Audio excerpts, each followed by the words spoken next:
Hey, welcome back everybody in YouTube. Well, if you've keeping up with my videos, you know that I've been here before. This is on a Dodge Ram ProMaster 1500, and I am trying to change the brakes. If you remember before, I got all the brake stuff out and they sent me the wrong brakes. Now here's what I found out about Dodge Ram ProMasters. And this is where you can almost tell what brakes you need.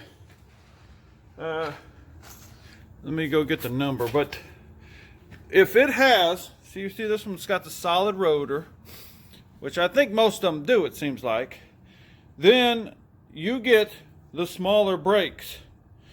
Now, if you got holes in them, or slotted rollers, or holes in them, when you look on here and you see that's what you see you have, you'll need, those have oversized brakes. So you'll need the bigger brakes. That's the difference. Now, what they kept doing is, and I did this twice, because those people weren't responding, I just sent it back and went with a different company. Well, this other company sent out the same brakes from, looked like the same place. They must both got them from the same place. And of course, what they do? They sent me the wrong brakes again. Now, it specifically said on their site that it's for non-drilled rotors, which I have non-drilled rotors, right? Because the drilled rotors have the heavy-duty brakes in them. So, they got a mess up on their factory. They're throwing the wrong brakes into the mix. And I don't know if this will help you or not. And I think I ripped it. I don't know. I think I ripped it. Oh, here it is, the number. That's the number that you need for the non-drilled brakes. Now, your number might be different. I don't know. But, you know, they've been, both times they sent out the right rotors. That's what the rotors come in. But the wrong brakes. Now, one thing you got to keep in mind, when you get the new rotors, they got oil on them. They got oil all over them to keep them from rusting. So when you change these out, you got to use brake cleaner to clean the outside here, but don't forget about the inside. This is the parking brake. So don't forget about cleaning that. These you probably will never wear out unless you use the parking brake all the time, which then it won't wear out that fast at that. So that's what you need to look at when you're getting your brakes for this thing. Now, another thing I'm going to show you too is when you put these little clips on. I almost hate to take these clips off because they seem to stick on there so good, but they got new clips. Now, when you put these new clips on, maybe I can pull this thing out here. How about a nice wood background? You want to make sure that, see this little tab right there? You want sure that is facing out here. See that? That's so you can slip your brakes on easy. And as you can see, that one didn't want to stay on there very good, so I have to bend it. But that's what I want you to make sure you do, is put that tab there to the outside of each one. And all these, there's different ones, so it should all fit. So you should be able to just put them right on there. Like I say, I almost hate to pull off these because they seem to work go good, but we're going to put new ones on anyway. So hopefully that helps somebody. Oh, here's another thing. See the one with the wire? You got one without a wire, one with a wire. The wire goes to the inside. So that's going to go on this side. So it's going to go to the inside of the brake, inside part, because that wire stretches over there and plugs in right there. See it? It plugs into right there. And I guess that's supposed to tell you when you're, I don't know what it's supposed to tell you because it didn't tell me nothing. So I don't know if something's busted on mine or what, but it didn't tell me a thing that my brakes are going bad or not. All right, so hopefully that helps somebody. And I'll give you a tip on, all right, well, I'll just show you when I get it all back together. I'll get this on here, get it clean, and show you about putting this caliper back on. I don't know if I showed it on the other video, but hey, I'll go ahead and show you here. So we'll be All right, when you get that up in there, you just line these big bolts up, and they got enough holes for everything else to line up. You don't have to worry about that. But then you got these. These are what to help guide your rim in there. So one goes in here.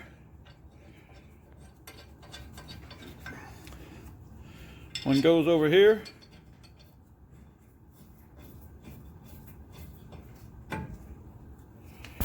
Then you get you a wrench, and you socket or whatever, and tighten these down. But what you want to do is you got to make sure that it's,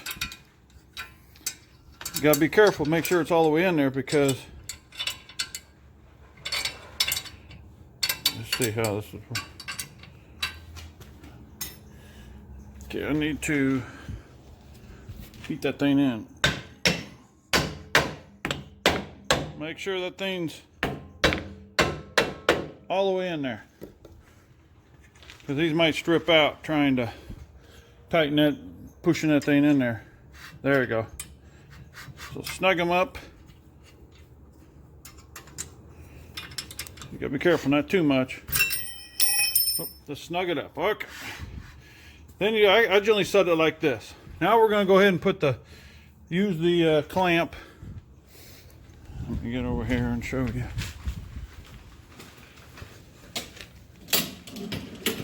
The clamp, the welder's clamp works.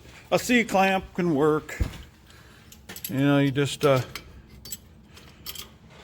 that up a whole lot more. Okay, a whole lot more. Is there something in there? That's what I figured. Didn't think it had opened up that far. But then you can see it, watch it here as I squeeze this.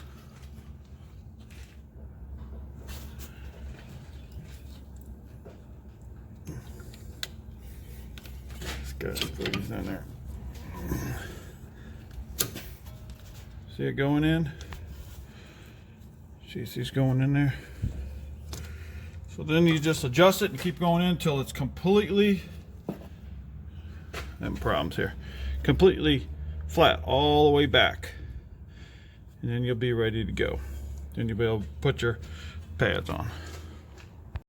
All right, guys, when you squeeze this up, I had to get a clamp because this thing wasn't going in. You want to put the old brake pad on there and squeeze against it.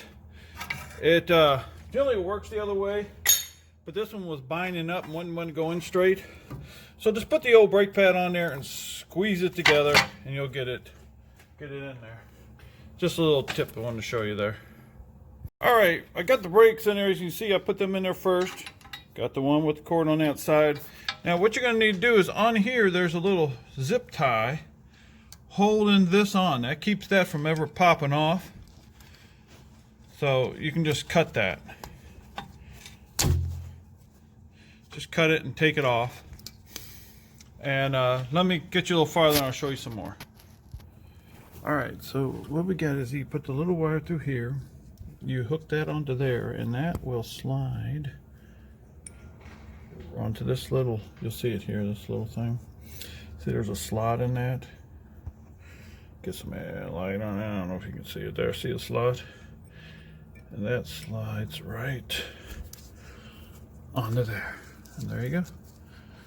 And you put your little zip tie. If you want to put a zip tie back on there, you can. Keep that from going anywhere, so any debris or anything hitting that off. So there it is. There it's set and ready to go. And you put this up here, so when you put the tire on, you can put it up there first, and it works good. You got the brakes in here. Got this tightened down. This tightened down. And there you go. Now here's I'll show you later. When you get all these brakes done, I'm going to show you what you need to do before you move the vehicle at all. All right, I'll be back. All right, well, before you do it, I'm going to show you how to, a lot of people might not understand how to put one of these caps on, which is pretty easy, but hey, I'm going to show it anyway. See the one bigger? The one holds bigger? Well, what that's for is you put one on here to hold it. See how I have one on there to hold it, and you put that big hole right over the top of that. Now, all these other ones, they're just a little smaller, so what it does is it helps hold this cap on. It don't tighten down on it, but it's enough there that'll hold this cap on. So that's what you want to do first, and then you put all the lug bolts in. Let's see here. That way. Then you tighten it all down. So I just want to show that little tidbit. Make sure everybody gets what's going on. Okay, let's start her up. Now what you want to do before you move anywhere is pump the brake. Number of times here. What you're doing is you're pushing that cylinder. Sorry about that. You're pushing that cylinder out so it grabs those brakes. Because the problem is if you start moving and try to use your brakes before doing that, you won't have a little bit of brakes for a while. So it's important to do that first. Well, I hope this helps somebody. The other part of taking them off and all, I did more on it a few videos ago. But hey, subscribe, push the bell, get notifications every time I put up a video. As you say, you never know what's going to be coming this way on this channel. We cover just whatever comes up is what I put on there. Hey, thanks for watching, everybody, and have a good day. Take care.